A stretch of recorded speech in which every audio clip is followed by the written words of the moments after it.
400 কোটি বছর পূর্বে পৃথিবীর একটি সকাল। এবার আপনি আপনার সঙ্গে নিয়ে আসা অক্সিজেন মাস্কটি পরে নিন, কারণ এই সময়ে নিঃশ্বাস নেওয়া আপনার পক্ষে খুবই ক্ষতিকর হতে পারে। কারণ এই সময়ের বাতাসে না রয়েছে শুদ্ধ অক্সিজেন আর না নাইট্রোজেন, শুধু রয়েছে জ্বলন্ত আগ্নেয়গিরি থেকে বেরিয়ে আসা বিভিন্ন বিষাক্ত গ্যাস, যা নিমেষে আপনাকে মৃত্যুর মুখে ঠেলে দিতে পারে। কিন্তু আমরা এখানে খুব বেশিক্ষণ থাকতে পারবো না, কারণ এখন একটি দিন মাত্র 6 ঘন্টার হয়, যেখানে 3 ঘন্টা দিন এবং 3 ঘন্টা রাত। এর কারণ হলো আমাদের চাঁদ। চাঁদ এখন পৃথিবীর অনেক কাছে রয়েছে।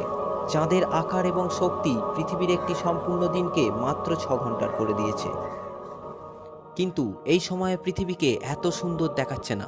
চারদিকে শুধু রুক্ষ ভূমি, বড় বড় পাহাড়, আগ্নেয়গিরি ও আগ্নেয়গিরি থেকে বয়ে আসা লাভার নদী দেখতে পাচ্ছি।